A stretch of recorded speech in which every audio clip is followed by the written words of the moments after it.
You did everything right. You were attentive, you were present, you were emotionally available, you communicated, you showed up. And somehow, despite doing everything the self-help books told you to do, it still fell apart. Or maybe you walked away. Or maybe you just woke up one day and realized you had been performing a version of yourself for so long that you couldn't remember who you actually were underneath all of it. And now you're single. And everyone around you is treating it like a crisis. Your family is asking questions. Your friends are sending you dating app recommendations. Society is quietly whispering that something must be wrong with you, that being alone is a problem to be solved, that solitude is a waiting room, not a destination. Here's what they are not telling you. 1 year alone will change you more profoundly than most relationships ever could. Not because relationships don't matter, they do, but because what happens to your psychology, your identity, your standards, and your internal architecture during 12 months of intentional solitude is something almost nobody talks about, honestly.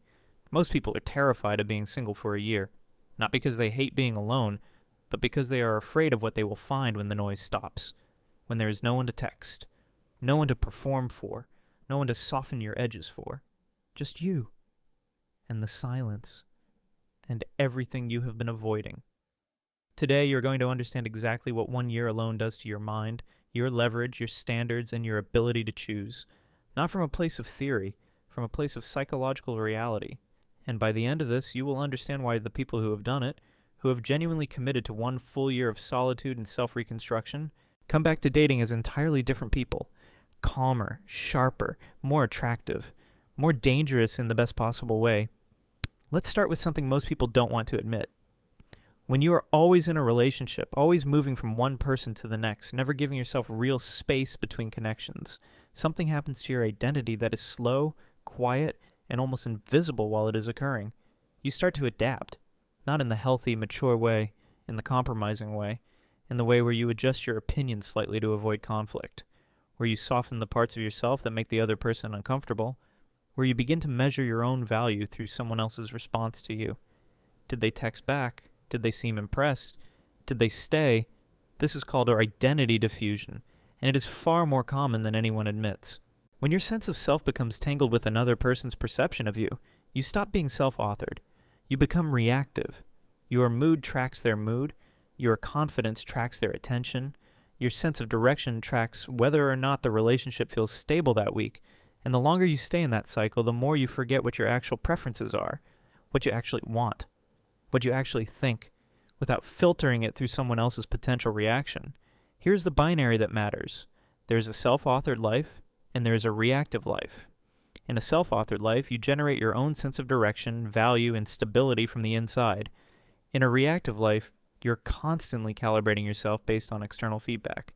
And most people who have been in consecutive relationships for years are living reactive lives without realizing it. The first thing 1 year alone does is force you to become self-authored again. Distance creates clarity. Not immediately, not comfortably, but inevitably. When there is no one to react to, no one to perform for, no one to soften yourself for, you are left with the raw, unfiltered version of who you are. And at first that is deeply uncomfortable, because that version of you has been buried under layers of adaptation for a long time. But that discomfort is not a sign that something is wrong. It is a sign that something is beginning. Now here's something that gets ignored when people talk about being single. The evolutionary dimension. Humans evolved for pair bonding. That part is well documented. We are a social species. We form attachments. We seek connection. That drive is biological, not a weakness. But here's what often gets left out of that conversation. Humans also evolved for individual competence, for periods of independent resource acquisition, for the development of personal skills, status, and capability that exists entirely outside of a pair bond.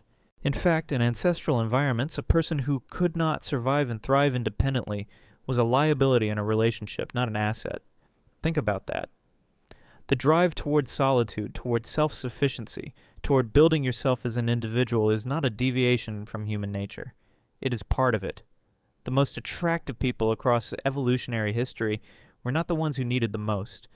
They were the ones who could provide the most, who were the most capable, the most autonomous, the most competent. And what does modern consecutive relationship culture do? It keeps you in a constant state of emotional dependency. It keeps your nervous system calibrated to another person's presence. It keeps you in a pair bond state, before you have fully completed the individual competence phase. The result is a generation of people who are emotionally bonded but individually underdeveloped. People who are great at maintaining connection but terrible at standing alone. People who confuse needing someone with choosing someone.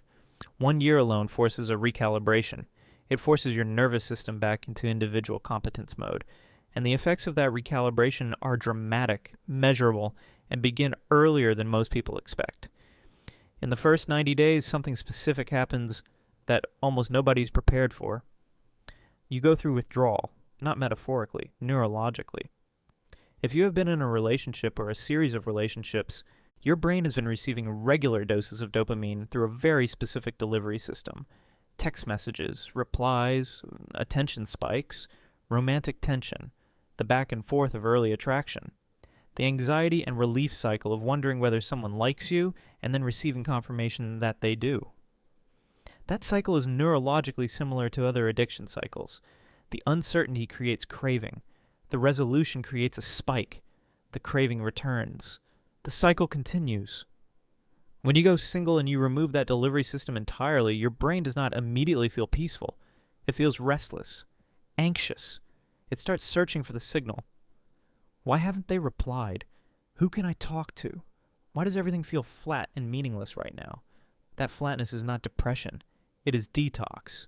Your brain is recalibrating its baseline dopamine response. It is slowly learning that stimulation is not the same as stability. That the anxiety relief cycle of romantic pursuit is not the same as genuine emotional nourishment. This is the phase most people abandon. This is the phase where people re-download dating apps at 2 in the morning, not because they want a relationship, but because their nervous system is screaming for the signal it is used to. This is where the relapse happens. But if you hold the line, something extraordinary begins to occur around the 60 to 90 day mark. The craving diminishes. The baseline stabilizes. And for the first time in potentially years, you experience what genuine emotional quiet actually feels like. Not emptiness, quiet. There is a profound difference. Once your baseline stabilizes, your emotional landscape begins to shift in ways that are subtle but transformative. Mood swings decrease. Not because you've become emotionally flat, because your emotions are no longer being constantly triggered by an external variable you cannot control. You are no longer riding the wave of someone else's behavior. You are standing on solid ground. Reactivity drops. When someone is rude to you, you are less rattled. When plans change unexpectedly, you adapt faster. When conflict arises in other areas of your life, you approach it with a steadiness you didn't have before, because your nervous system is no longer chronically activated by relationship uncertainty. Decision-making sharpens dramatically. This one surprises people. But think about how much cognitive and emotional bandwidth goes into maintaining a relationship. The analysis. The second-guessing. Did they mean that? Should I say this? Are we okay? That bandwidth, when reclaimed, becomes available for everything else. Career decisions become clear. Financial choices become more rational. Long-term planning becomes possible. In a way, it wasn't when every third thought was about another person. And here's the thing about calm that nobody warns you about. Once you experience genuine, sustained emotional calm for the first time, it becomes addictive in its own right. Not in the destructive dopamine spike way. In the deeply satisfying, I will protect this at all costs way. Calm becomes a standard. And anything that disrupts it starts to feel not exciting, but expensive. Somewhere between month 3 and month 6, your standards begin to rise. Quietly, without announcement, but unmistakably. This is not about becoming arrogant. It is about something far more fundamental. When you are alone long enough, you discover that being alone is not actually that bad. That your own company, once you stop running from it, is genuinely tolerable.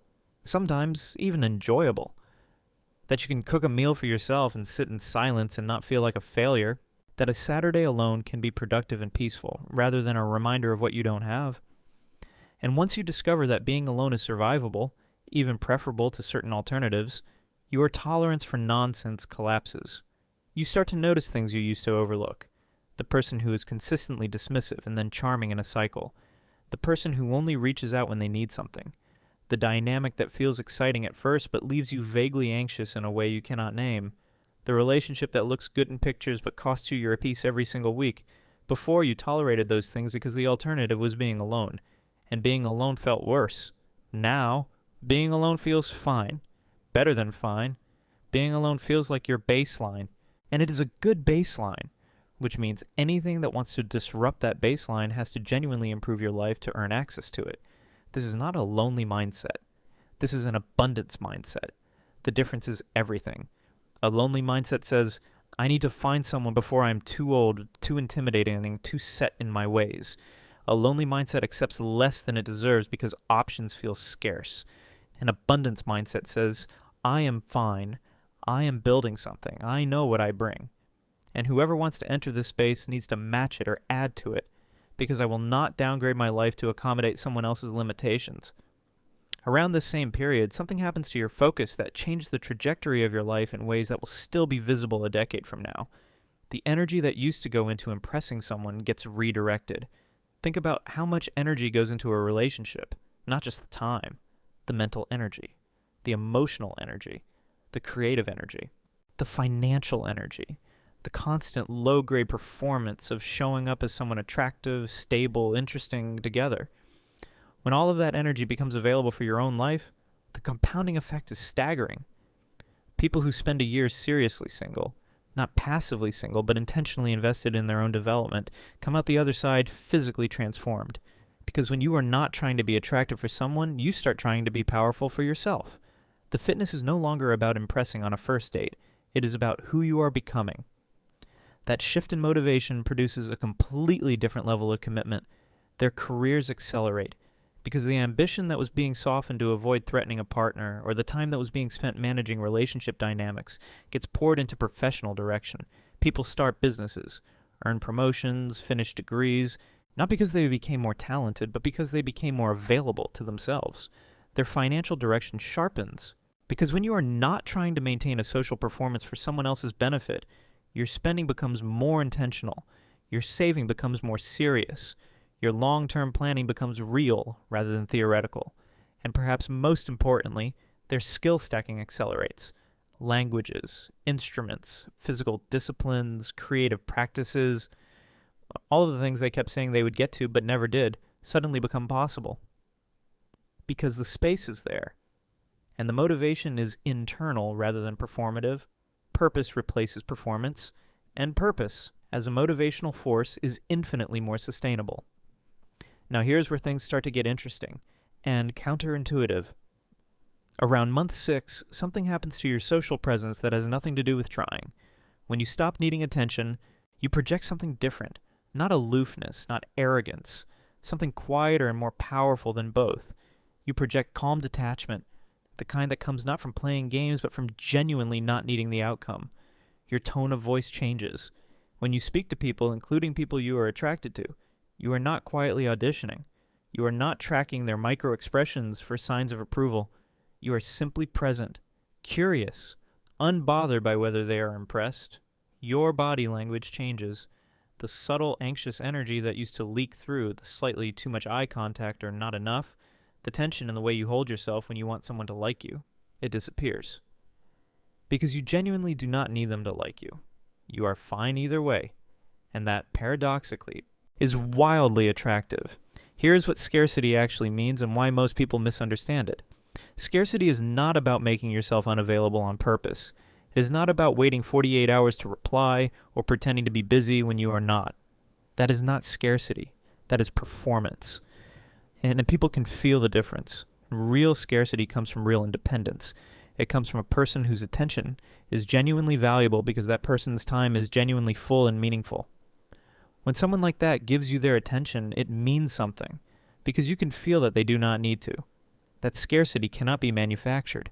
It can only be built. And 1 year of intentional solitude is precisely how it gets built. By month 6 to 12, the shift becomes undeniable. And the most dramatic part of it is this. You stop chasing. And when you stop chasing, people start approaching. This is not a pickup artist theory. This is behavioral psychology. When a person radiates genuine contentment, when they are visibly whole rather than visibly searching, the dynamic around them shifts. People are drawn to wholeness. They are repelled by need, not because need is unattractive morally, but because it creates an energy that is uncomfortable to be around. Need says, please validate me, choose me, stay. Contentment says, I am building something here. You are welcome to be part of it if you bring something real. The first energy creates anxiety in the people around you. The second creates curiosity. And curiosity is the foundation of a genuine attraction. Your tone changes. Not calculated tone, genuine tone. When you speak to someone you find attractive, you speak the same way you would speak to someone you find mildly interesting but could take or leave, because that is actually how you feel. And they can feel that you feel that way. And it is magnetic. The binary here is simple but critical, needing versus choosing. When you need someone, you are not really choosing them. You are accepting them. You are tolerating whatever comes with them because the alternative, being without them, is what you are actually trying to avoid. When you choose someone from a position of genuine sufficiency, from a position where being alone is a viable and even enjoyable alternative, that choice means something. It carries weight.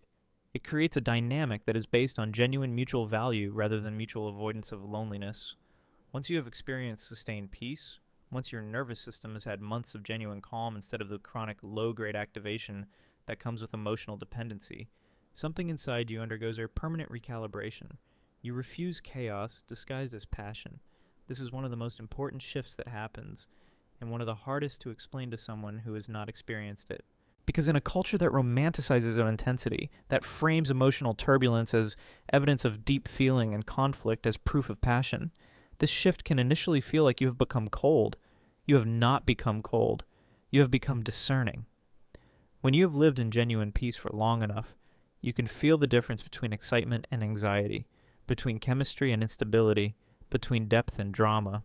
And the things that used to feel exciting, the uncertainty, the push and pull, the will they won't they tension, start to feel like what they actually are: expensive, exhausting.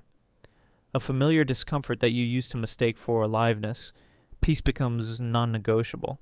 Not because you become rigid, but because you understand, at a felt level, not just a conceptual one, that your peace is the foundation of everything else. Your productivity, your clarity, your physical health, your ability to make good decisions, your capacity to show up well in every other area of your life. And once you understand that, the rule becomes obvious. Any relationship must outperform solitude, not just match it. Outperform it. If a relationship costs you your peace and does not offer something so genuinely valuable in return that the trade is obviously worth it, then the relationship is not an upgrade. It is a downgrade, and you will not accept that anymore. This brings us to something that sits at the very core of what 1 year alone actually builds.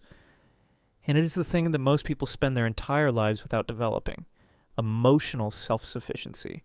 This is not emotional isolation. It is not building walls. It is not deciding that you do not need anyone. It is something far more nuanced and far more powerful than any of those things.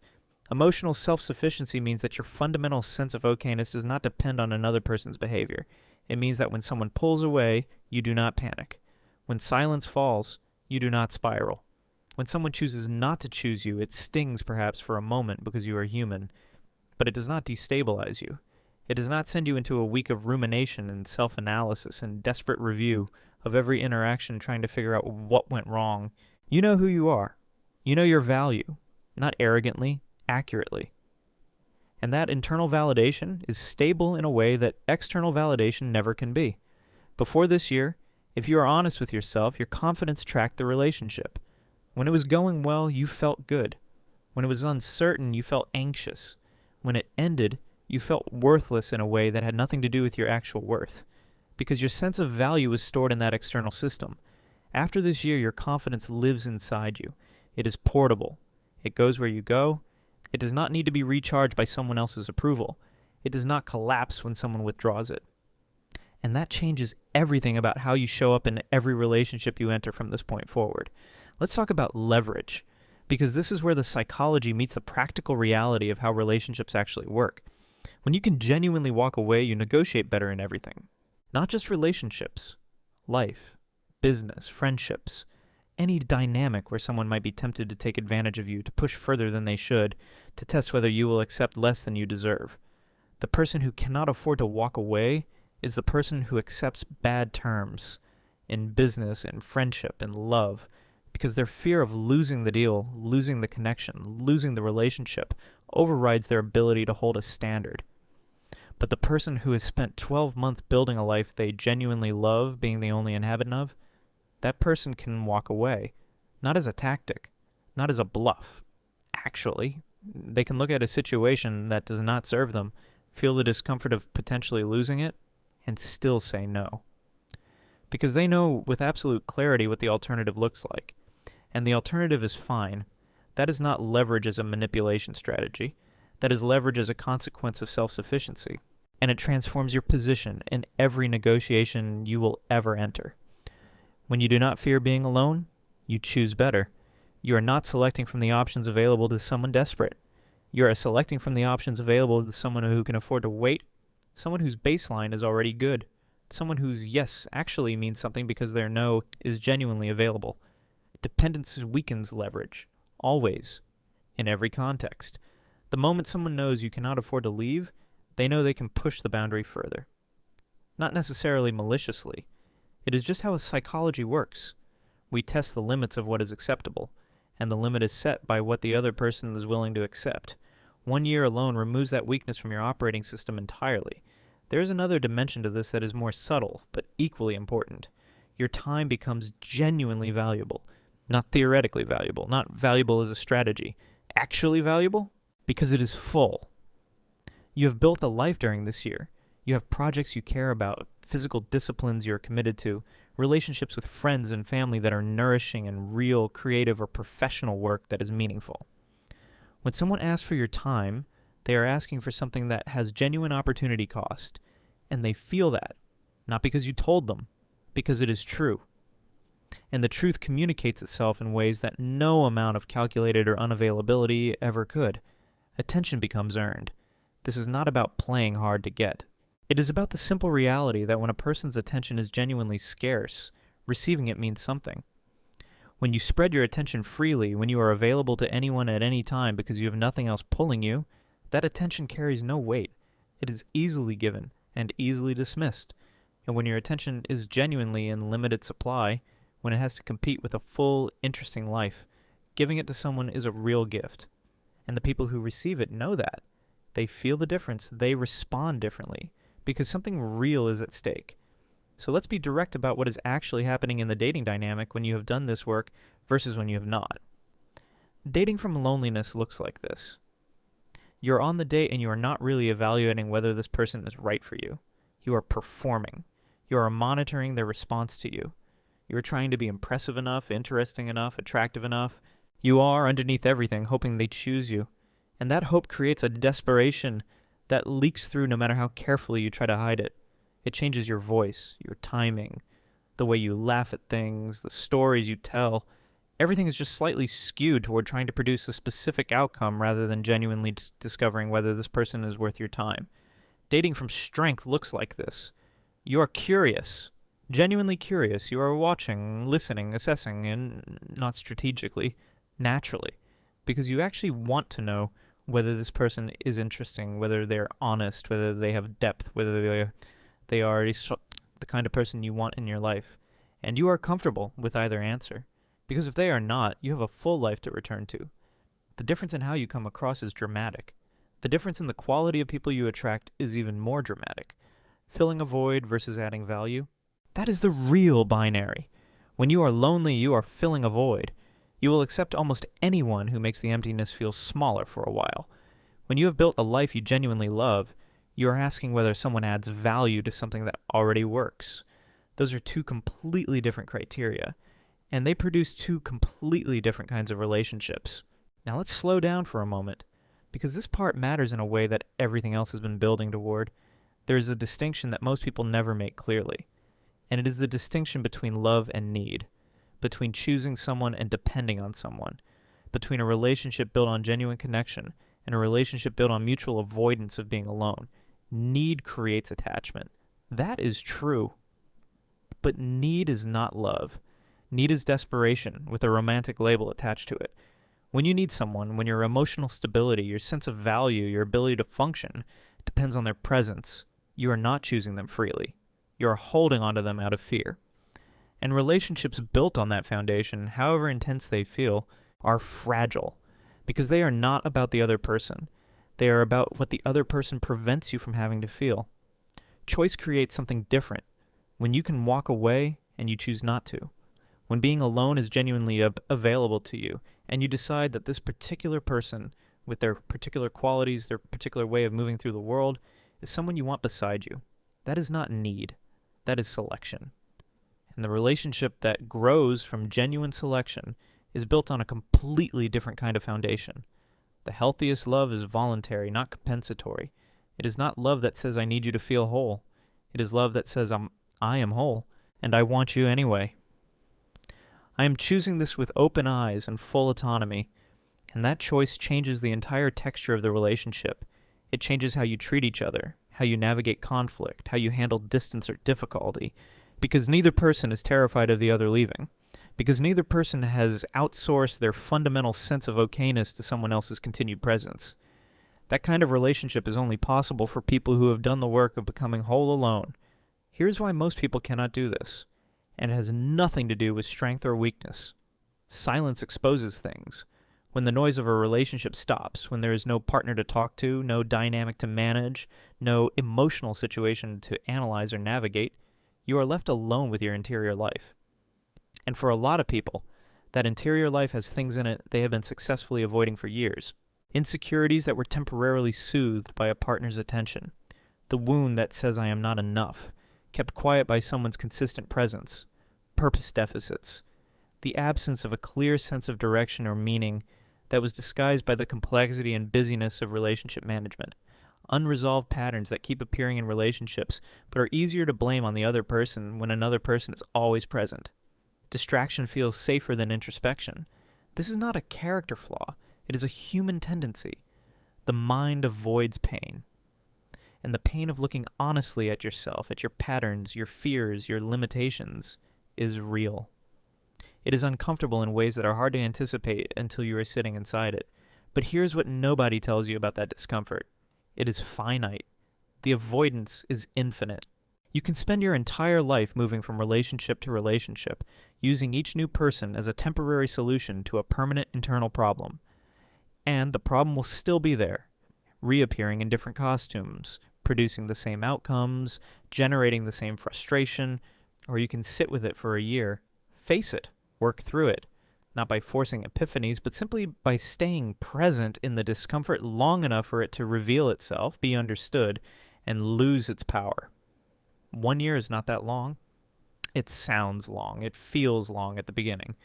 But the version of you that exists on the other side is not recognizable to the version of you that started. And here's one more thing that happens that nobody thinks to mention until they are on the other side of it. You develop what might be called emotional immunity. Not emotional numbness. Immunity. There is a critical difference. After 1 year of serious solitude, after rebuilding your emotional baseline from the inside rather than the outside, rejection stings differently. It still stings. You are human. But it does not wound you at the level it used to. Because your sense of value is no longer stored in someone else's approval. When someone chooses not to choose you, that is information about compatibility. It is not a verdict on your worth. Drama exhausts you faster. This is not cynicism. This is efficiency. When your nervous system has experienced months of genuine calm, it has a very accurate sense of what peace feels like. And when chaos enters the room, you feel it immediately, clearly, and you are no longer tempted to romanticize it. You do not need excitement badly enough to accept turbulence as a substitute. Manipulation becomes obvious. Because the tactics that work on people who need validation, the hot and cold cycling, the strategic withdrawal of attention, the subtle undermining designed to make you feel just insecure enough to stay. None of those tactics have any purchase on someone whose validation comes from inside. You see them for what they are. Not with bitterness, simply with clarity. You see clearly, and seeing clearly is the single most valuable thing you can bring to any relationship you choose to enter. Let's make this concrete, because all of this philosophy means nothing without structure. And structure is what separates intentional solitude from passive loneliness. Here's how you use 12 months strategically. The first 90 days are the detox. Your only job is to hold the line. Resist the pull to re-download the apps, to reach back out to the ex, to fill the silence with whoever is conveniently available. Let the withdrawal happen. Let the nervous system recalibrate. This phase is uncomfortable, and that discomfort is the work. Fill the space with physical movement, gym, running, swimming, whatever form of physical discipline you can commit to. Your body is carrying stored stress and movement processes it faster than anything else. From month 3 to 6, the identity rebuild begins. Start a personal standards journal, not a diary, a standards document. Write down the version of yourself you are building toward, not aspirationally, practically. What do you read? How do you spend mornings? What do you tolerate and what do you not? What does your relationship with money look like? What do you do with your free time? Start living that document, not perfectly, progressively. Pursue one significant skill during this phase, not for external validation, for internal competence, something that is genuinely difficult, that requires sustained effort, that produces a form of mastery that belongs entirely to you. Month 6 to 12 is the financial and social upgrade. Take the money that was going toward relationship maintenance, dates, gifts, the subtle financial inflation of being partnered, and redirect it intentionally. Invest. Save. Build a financial buffer that creates options. Simultaneously, build the social network around your values rather than your relationship status. The friendships that exist independently of any romantic connection. The professional relationships that are about who you are and what you do. The community that would exist even if you were single for 5 years. Intentional solitude transforms faster than passive solitude. The difference between a year that changes you and a year you simply survive is intention. Show up to it like it is the most important project you have ever undertaken, because it is. So how do you know when you are actually ready? Not just willing. Ready. The clearest sign is this. You enjoy being alone. Not tolerate. Enjoy. There's a specific quality to your Saturday morning now that you did not have before. A quiet satisfaction. A sense of belonging in your own life that does not require anyone else's presence to activate. You do not rush replies. Not as a tactic. Because you are genuinely engaged in whatever you are doing, and getting back to someone is simply not the priority it used to be. This is effortless, not performed. You maintain your routine during early attraction. This is the most reliable signal of all. When you meet someone new and there is genuine chemistry, the pull to reorganize your life around them is immediate and powerful. If you can feel that pull and still go to the gym, still keep the plans you made, still give your work the attention it deserves, still sleep properly and eat properly and show up for the other areas of your life, you are ready. Because you are not abandoning yourself for potential. You do not tolerate disrespect. Not aggressively. Calmly. You simply do not accept it. And you do not feel anxious about saying so. Because your need for the connection is not stronger than your standard for how you were treated. You date from strength, not scarcity. When you go on a date, you are evaluating. Equally curious about whether they interest you as about whether you interest them. You are not performing, you are assessing. And if the assessment comes back negative, you are genuinely fine. Because the alternative is your life as it is. And your life as it is good. Here's where we land. You have 2 options. You can avoid being alone. You can keep moving, keep filling the space, keep finding the next person to perform for, keep outsourcing your sense of okayness to whoever is willing to provide it. You can keep repeating the same cycle with slightly different casting, the same arguments, the same anxieties, the same fundamental dynamic playing out again and again in relationships that look different on the surface but feel the same underneath. And you can call that living, or you can endure 1 year of discomfort and rebuild your core. 1 year of sitting in the silence and not running from it. Of building a physical version of yourself you are proud of developing skills that belong to you, of sharpening your financial life, your professional direction, your social world, of processing the things you have been avoiding, of discovering slowly and then all at once that your own company is not just tolerable, but genuinely good. 1 year alone does not weaken you. It sharpens you. It rebuilds your identity from the inside out. It stabilizes your emotional architecture. It raises your standards to a level you did not know you were capable of. It develops your leverage, your scarcity, your ability to choose, rather than simply accept. It creates the version of you that is capable of the kind of relationship that actually works, not a relationship born of mutual loneliness, a relationship born of mutual choice. And when you return to dating from that place, you return as someone different, calmer, sharper, more grounded, more attractive in a way that cannot be manufactured because it was not manufactured, it was built.